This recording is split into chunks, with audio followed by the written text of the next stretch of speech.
आज आपके लिए जीएस से संबंधित एक और प्रैक्टिस सेशन लेकर आपके सामने उपस्थित हूं। 2 सेशन हो चुके हैं, तीसरा सेशन आज चलेगा। हम लोग बेहतर से बेहतरीन प्रश्नों पर चर्चा करने वाले हैं। विज्ञान, geography, polity, economy, current affair सभी से संबंधित प्रश्न कल की क्लास की तरह ही आपको मिलेंगे। और आप सभी बच्चों से अनुरोध है कि एक बार वीडियो को शेयर जरूर कर दें, जिससे कि आपके ज्यादा से ज्यादा साथी क्लास से जुड़ सके और क्लास का आनंद ले सके। ठीक है भाई, तो स्टार्ट करते हैं। पहला प्रश्न स्क्रीन पर आपके सामने मैं रखने जा रहा हूं और आज की क्लास का बच्चों जो पहला प्रश्न है वो ये रहा आपके सामने। देखिए, निम्नलिखित में से विश्व में कौन सर्वाधिक पाया जाने वाला तत्व है? ऑप्शन नंबर ए हाइड्रोजन है, ऑप्शन नंबर बी ऑक्सीजन है, ऑप्शन नंबर सी नाइट्रोजन है और ऑप्शन नंबर डी इनमें से कोई नहीं है। 4 ऑप्शंस आपके सामने हैं। सबसे ज्यादा मात्रा में पाया जाने वाला तत्व कौन सा है? Which of the following is the most abundant element in the world? बताइए भाई, इस प्रश्न का सही जवाब आपको क्या लग रहा है? सभी लोगों ने एक स्वर में आंसर दिया है ऑप्शन नंबर ए, हाइड्रोजन के रूप में। बच्चों, अगर हम बात करें, आपने एक सिद्धांत सुन रखा होगा, बिग बैंग सिद्धांत। बिग बैंग सिद्धांत, और इस बिग बैंग सिद्धांत का संबंध किससे है? ब्रह्मांड की उत्पत्ति से है।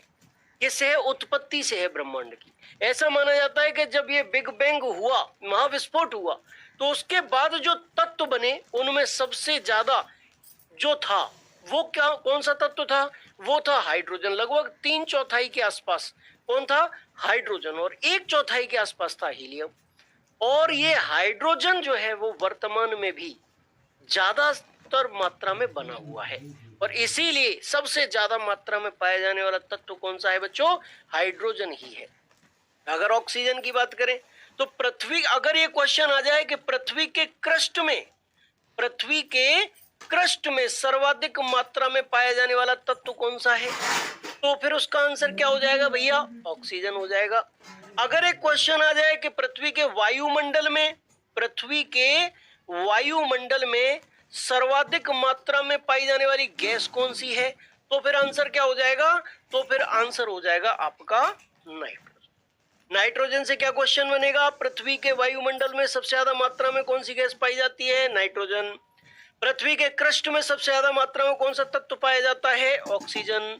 और अगर पूछा जाए कि ब्रह्मांड में सबसे ज्यादा मात्रा में कौन सा तत्व विद्यमान है, तो आंसर होगा हाइड्रोजन, जो कि आपने लगाया है। अगला महत्वपूर्ण प्रश्न स्क्रीन पर आपके सामने आने वाला है मेरे भैया, और आज की क्लास का जो दूसरा महत्वपूर्ण प्रश्न है स्क्रीन पर आपके सामने है। बताइए भाई, चंपारण में तिनकठिया प्रथा का तात्पर्य था। आपने हिस्ट्री, मॉडर्न हिस्ट्री में इस प्रश्न को बहुत अच्छी तरीके से पढ़ा होगा। ठीक है, तो 3/20 भूभाग पर नील की खेती करना, 3/19 भूभाग पर नील की खेती करना, 3/18 भूभाग पर नील की खेती करना, और उपर्युक्त में से कोई नहीं। 4 ऑप्शन है। बहुत बेहतरीन प्रश्न है आपके सामने। In Champaran the meaning of Tinkathia system was, जल्दी से बता दो भाई। महात्मा गांधी के चंपारण सत्याग्रह के बारे में आपने पढ़ रखा होगा, और इस प्रश्न का सही जवाब आपने दिया है ऑप्शन नंबर ए के रूप में, यानी कि 3/20 भूभाग पर नील की खेती करना। आप जानते हैं कि कहां पर? बिहार में चंपारण क्षेत्र में क्या सिस्टम था? गोरे बागान मालिकों ने वहां के किसानों के साथ एक समझौता कर रखा था, जिसमें किसानों को उनकी जमीन के 3/20वें हिस्से पर अनिवार्य तौर पर नील की खेती करनी थी। किसकी खेती करनी थी भैया? नील की खेती करनी थी। और तत्कालीन समय में नील की खेती लाभ का सौदा नहीं रहा था, यानी कि उसमें बहुत ज्यादा लाभ किसानों को नहीं मिल रहा था। इसीलिए वो अब इस तिनकठिया प्रणाली से मुक्ति चाहते थे। फिर राजकुमार शुक्ल जी के अनुरोध पर महात्मा गांधी जी आए, चंपारण सत्याग्रह किया और वहां के किसानों को तिनकठिया प्रणाली से मुक्ति दिला दी। Right answer option number A है। अगर हम बात करें 3/19 भूभाग पर नील की खेती, तो गलत है। अगर हम बात करें 3/18 भूभाग पर नील की खेती, गलत है। राइट आंसर क्या है? ऑप्शन नंबर ए है। तो चंपारण सत्याग्रह विशेष तौर पर आप लोगों को ध्यान में रखना है। चंपारण सत्याग्रह इसकी वजह से किया था? महात्मा गांधी जी ने चंपारण सत्याग्रह किसके लिए किया था? तिनकठिया प्रणाली से मुक्ति दिलाने के लिए किया था। अगला महत्वपूर्ण प्रश्न स्क्रीन पर आपके सामने रखना है। आज की क्लास का तीसरा प्रश्न ये रहा आपके सामने। निम्नलिखित युग्मों में से कौन सा सुमेलित नहीं है? Which is not correctly matched pair. ठीक है, जल्दी से बता दो भाई। Jawaharlal Nehru Hind Swaraj, Maulana Abul Kalam Azad India wins freedom, Subhash Chandra Bose Indian struggle और लाला लाजपत राय अनहैप्पी इंडिया। ये कुछ पुस्तक और लेखकों के जोड़े हैं। इनमें 3 पुस्तकों के जोड़े सही हैं, एक पुस्तक के साथ उसका लेखक करेक्टली मैच्ड नहीं है, उसी को जज करके बताना है। और आप सभी बच्चे अच्छी तरीके से जानते हैं बेटा, हिस्ट्री आप सभी ने पढ़ रखी है और आप जानते भी हैं। हिंद स्वराज नामक जो पुस्तक है वो किसने लिखी थी? वो लिखी थी महात्मा गांधी जी ने। इन्होंने लिखी भैया, महात्मा गांधी जी ने ये लिखी थी, है ना। अगर बात करें किसकी, इंडिया विंस फ्रीडम, तो ये एक आत्मकथात्मक पुस्तक है मौलाना अबुल कलाम आजाद की। अगर हम बात करें इंडियन स्ट्रगल की, तो भैया आपके फॉरवर्ड ब्लॉक के जो संस्थापक हैं, भारतीय फॉरवर्ड ब्लॉक के संस्थापक सुभाष चंद्र बोस, उन्होंने लिखी थी। ठीक है, जिन्होंने नारा दिया था तुम मुझे खून दो मैं तुम्हें आजादी दूंगा। और आपके महान क्रांतिकारी नेता लाला लाजपत राय, उन्होंने अनहैप्पी इंडिया नामक पुस्तक लिखी थी। यानी कि 3 जोड़े करेक्टली मैच्ड हैं, एक जोड़ा करेक्टली मैच्ड नहीं है, वो है ऑप्शन नंबर ए। जवाहरलाल नेहरू ने नहीं लिखी थी भैया, इन हिंद स्वराज महात्मा गांधी जी ने लिखी थी। जवाहरलाल नेहरू स्वतंत्र भारत के क्या थे? पहले प्रधानमंत्री थे। चलिए, तो इस प्रकार से इस प्रश्न में भी आपको बहुत सारी जानकारियां मिल गई और इसी प्रकार के अन्य प्रश्न लेकर आपके सामने आ रहा हूं। अगला महत्वपूर्ण प्रश्न स्क्रीन पर आपके सामने रखना है। चौथा प्रश्न है मेरे भैया, महात्मा गांधी जब द्वितीय गोलमेज सभा में भाग लेने लंदन गए थे तो कहां पर ठहरे थे? आप लोगों को इतना तो पता है कि महात्मा गांधी जी ने द्वितीय गोलमेज सम्मेलन में भाग लिया, लेकिन अब वो ठहरे कहां थे ये बताइए आप फटाफट से। जकार्ता में ठहरे थे, किंग्सले हॉल में ठहरे थे, इंडिया हाउस में ठहरे थे, इनमें से कोई नहीं। 4 ऑप्शंस हैं आपके सामने, बताओ भाई। Where did Mahatma Gandhi stay when he went to London to participate in the second round table conference? बता दो भैया राइट आंसर क्या है। आप अच्छी तरीके से जानते हैं मेरे प्यारे बच्चों कि जो द्वितीय गोलमेज सम्मेलन है ये कब हुआ था? 1931। ठीक है, और इससे पहले आपको एक गांधी इरविन समझौता, उसका भी याद होगा। क्या याद होगा? गांधी इरविन समझौता। और गांधी इरविन समझौता जब हुआ था मेरे भैया, तो क्या हुआ था? गांधी इरविन समझौते में गांधी जी ने यह स्वीकार कर लिया था कि वो नेक्स्ट गोलमेज सम्मेलन में जाएंगे। अब उनकी मजबूरी बन गई तो उन्हें गोलमेज सम्मेलन में जाना पड़ा, लेकिन कांग्रेस की तरफ से इकलौते व्यक्ति थे जिन्होंने इस गोलमेज सम्मेलन में भाग लिया। ठीक है, ये कहां पर हुआ था? लंदन में हुआ था। कहां पर हुआ भैया? ब्रिटेन की राजधानी लंदन में हुआ था। और जिस जगह महात्मा गांधी जी रुके थे उस जगह का नाम है Kingsley hall, option number B. Jakarta की बात करें तो ये तो बेटा इंडोनेशिया की राजधानी है और वो भी अब चेंज हो रही है। नई राजधानी कहां बनेगी? नुसंतारा। कल मैंने चर्चा की थी आपके साथ। इंडिया हाउस क्या है? आप कहोगे गुरुजी इंडिया हाउस क्या है? इंडिया हाउस बेटा 1905 से 1910 के बीच ब्रिटेन में एक बॉयज ये हॉस्टल हुआ करता था।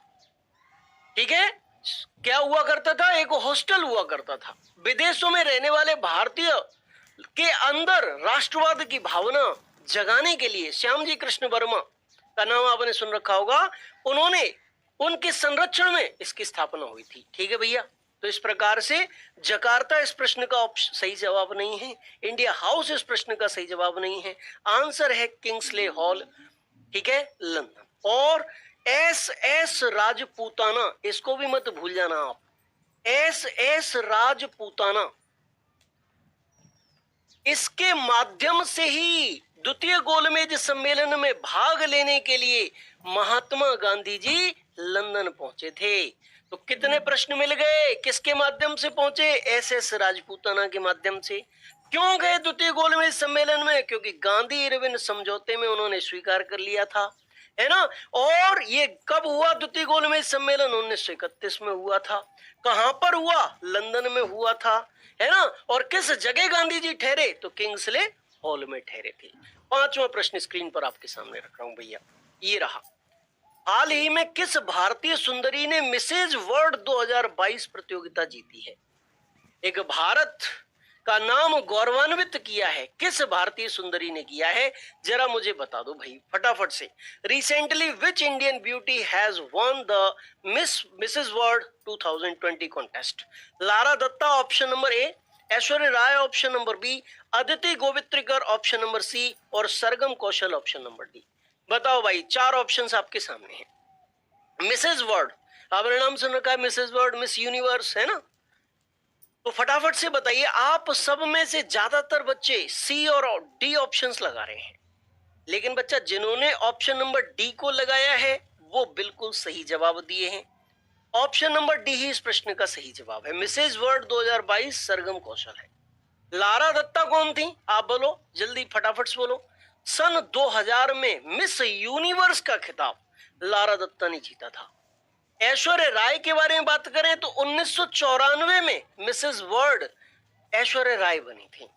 और अंतिम बार, सरगम कौशल से पहले अंतिम बार जो मिसेस वर्ल्ड रही वो अदिति गोवित्रिकर थी। भारत से संबंधित की बात कर रहा हूं, और ये 2001 में इन्होंने ये खिताब जीता था। तो भैया इस प्रकार से इस प्रश्न का राइट आंसर क्या है? इस प्रश्न का सही जवाब मेरे भैया सरगम कौशल है। ठीक है, सरगम कौशल 2022 की मिसेस वर्ल्ड है। लेकिन इनको भी मत भूल जाना, क्योंकि भारत से संबंधित जब भी प्रश्न पूछा जाएगा तो ये दो तीन नाम ऐसे हैं मेरे प्यारे बच्चा जिनसे अक्सर कर प्रश्न आपसे पूछा जा सकता है। ठीक है, अगला महत्वपूर्ण प्रश्न स्क्रीन पर आपके सामने रखते हैं। छठवां प्रश्न है, हाल ही में दुनिया के किस प्रथम देश की सरकार ने युवाओं के धूम्रपान करने पर आजीवन प्रतिबंध लगाया है? जल्दी से बताओ भाई। ऑस्ट्रेलिया ऑप्शन नंबर ए है, ब्राजील ऑप्शन नंबर बी है, न्यूजीलैंड ऑप्शन नंबर सी है, और इनमें से कोई नहीं ऑप्शन नंबर डी है। चार ऑप्शंस आपके सामने हैं। Recently the government of which first country in the world has imposed a life time ban on youth smoking? Cigarette के धुएं का छल्ला बना के आपने गाना सुन रखा है, लेकिन अब एक ऐसा देश भी आ गया जिसने आजीवन प्रतिबंध लगा दिया इस पे, तंबाकू पे। उसका नाम बताओ। वहां की संसद ने एक कानून पास कर दिया इस संबंध में, उसका नाम बताना है आप। चलिए भैया, सभी लोगों ने एक स्वर में आंसर दिया है न्यूजीलैंड। और अगर मैं बात करूं बेटा, न्यूजीलैंड इस प्रश्न का करेक्ट आंसर भी है। यहाँ की संसद ने एक नियम पास कर दिया कि 1 जनवरी 2009 या 1 जनवरी 2009 के बाद जन्मे जो व्यक्ति हैं वो तंबाकू खरीदने और बेचने पर प्रतिबंध लगा दिया। जो बात नहीं मानेगा उस पर लगाया जाएगा जुर्माना। उस पर क्या लगाया जाएगा? जुर्माना। और ऐसा करने वाला न्यूजीलैंड हो गया पहला देश। अब वहां पर सिगरेट के छल्ले बहुत लंबे समय तक नहीं बनेंगे। तो इस प्रकार से न्यूजीलैंड